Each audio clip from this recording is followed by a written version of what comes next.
This is Our View, brought to you by the proud members of the Washington Federation of State Employees, the people who work for you.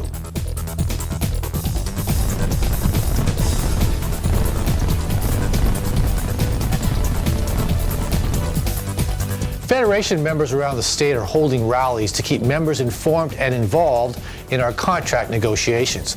The negotiations have taken on a new urgency as it's becoming more difficult to recruit and retain a high-skilled workforce. A new survey shows that 99% of state employees are behind their counterparts in the private sector when it comes to pay. We never rest.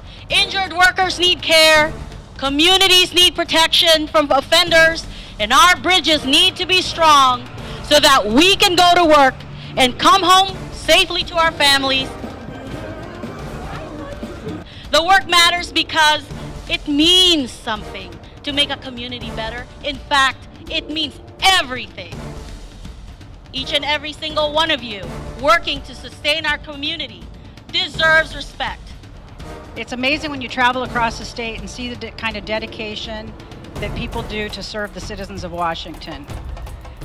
What we need as state employees is the same kind of support from the state for the services we provide.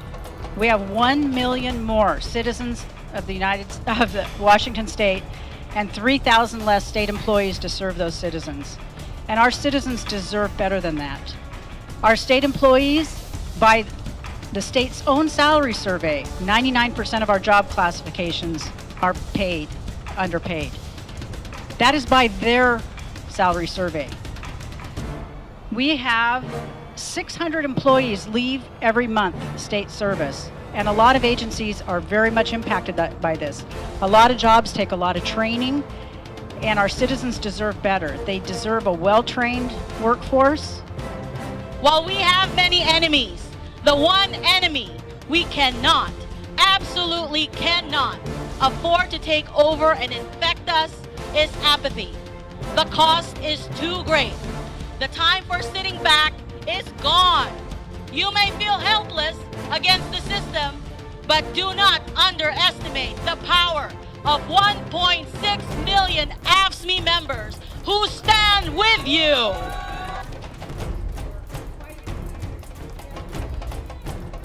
And I want to share with you, while we fight this fight, we have to be ever so vigilant about external forces that are hovering, that are circling, like vultures trying to pick us off one by one. Yeah, there are groups, there are interest groups, there are factions who recognize the immense power we have. They want it. The Freedom Foundation wanted our personal information. We shut that down.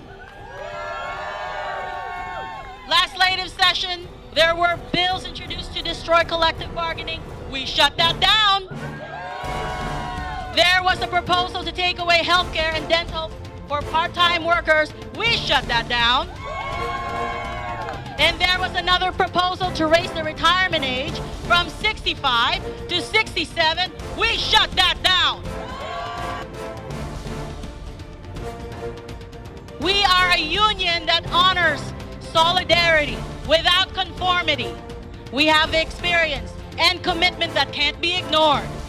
We are a people proudly committed to public service that make Washington happen. We never quit. We have the power! What kind of power?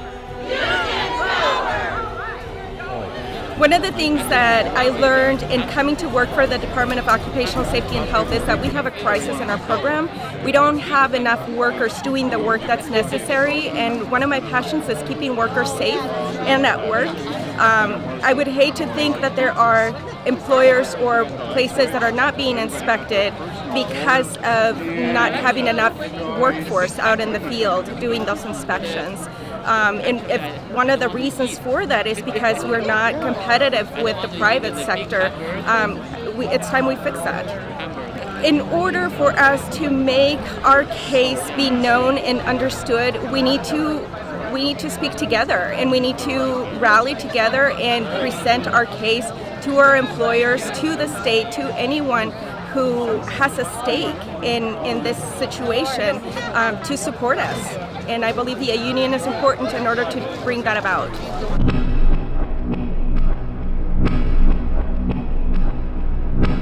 The International Labor Organization recently heard from a leading authority on labor and the world economy, from Professor Jayati Ghosh, visiting Geneva from Nehru University in New Delhi. She spoke on the new technology and its effects on job prospects. Some of it may be good, some not so good. We need to distinguish between productive technological change and disruptive. Productive change is that which increases the productivity of human labor, and that's good because we do want to reduce drudgery. We do want to actually make things easier for people. We want human labor to be able to perform better. And we should think of ways of managing that change by taking the surpluses that are generated in those activities and using that in labor-intensive activities that improve human welfare. So in the care economy, in artistic and creative activities, in organic agriculture, in handicraft production, these are all things that will improve our quality of life. So we should actually not be terrified of this change. We should be seeing it as a challenge and an opportunity to actually shift the way people work and the activities that they engage in. The other kind of technological change is disruptive. That is to say, the kinds of new technologies that enable changes in the organization of work and production and distribution. So what I am calling the Uberization of work, which is to say that technology enables companies to come up that are just aggregators. And therefore, workers are reduced to piece rate providers of goods or services.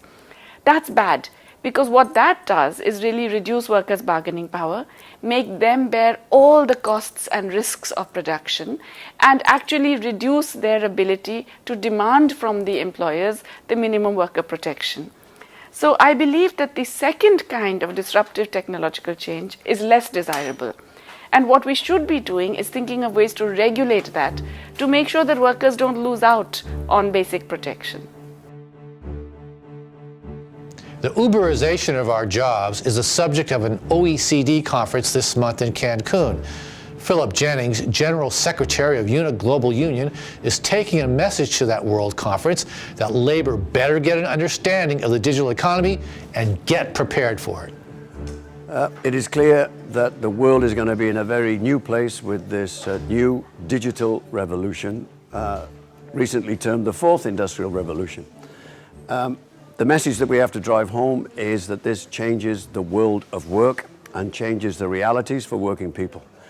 And therefore, we're going to have to understand what the quantifiable effect is of this revolution on working people. And we can't find much evidence anywhere from university research or the private business sector which tells us that there's a good story to tell in terms of the overall quantity of employment.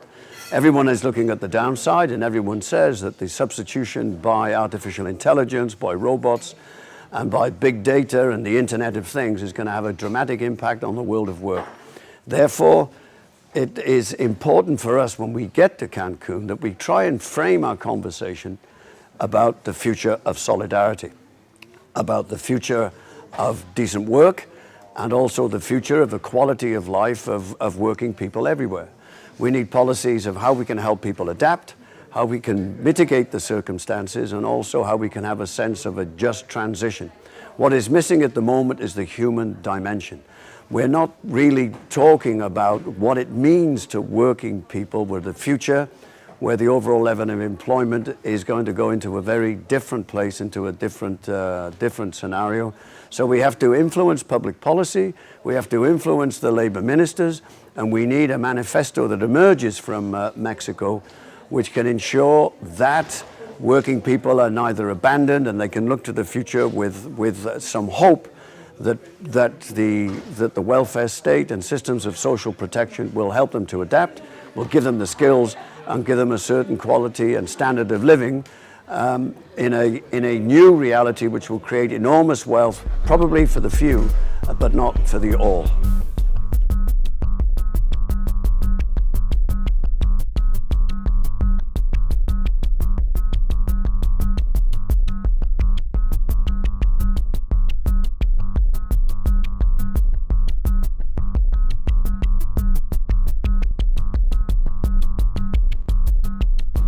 According to a Canadian Auto Workers Union political action director, the struggle goes on in Canada, same as in the US, to obtain equality for women workers. However, there's a clue in this report that maybe women are smarter than men. Could that be? Well, unfortunately, today, the situation hasn't changed that drastically over the many, many decades for women inside the workplace. We do still see women who are not getting paid for work of equal value as their male counterparts. So we're still fighting in a number of different areas for pay equity. But we're also seeing that women not only are getting paid less for work of equal value, but just generally, women still make less wages than men overall. So what we are seeing, though, that women are smarter. They are joining unions more often than men. And when women do join a union and have a union representing them in their workplace, they make $7 to $14 more an hour. So that is some positive news.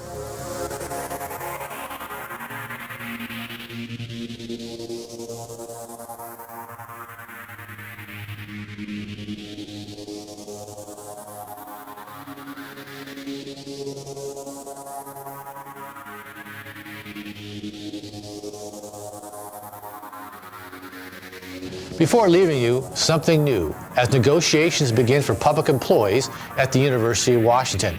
It's now joint bargaining for our local 1488 and SEIU 925 members. AFSCME Green and SEIU Purple joined to tell university management, we mean business.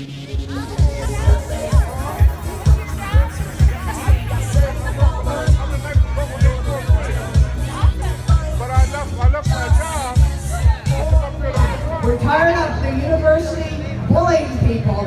You know, it doesn't cost them any money to treat us fairly and to stop the bullying, does it? Does it cost them any money? No! They need to start doing that right now. Fight back! Stand up, fight back! This has been Our View, brought to you by the members of the Washington Federation of State Employees. We remind you, when you accept a paycheck for your hard work, you don't give up your rights. We also remind you that if you're not registered to vote, don't wait until the last minute. Do it now. Thank you for watching, and please join us again next month.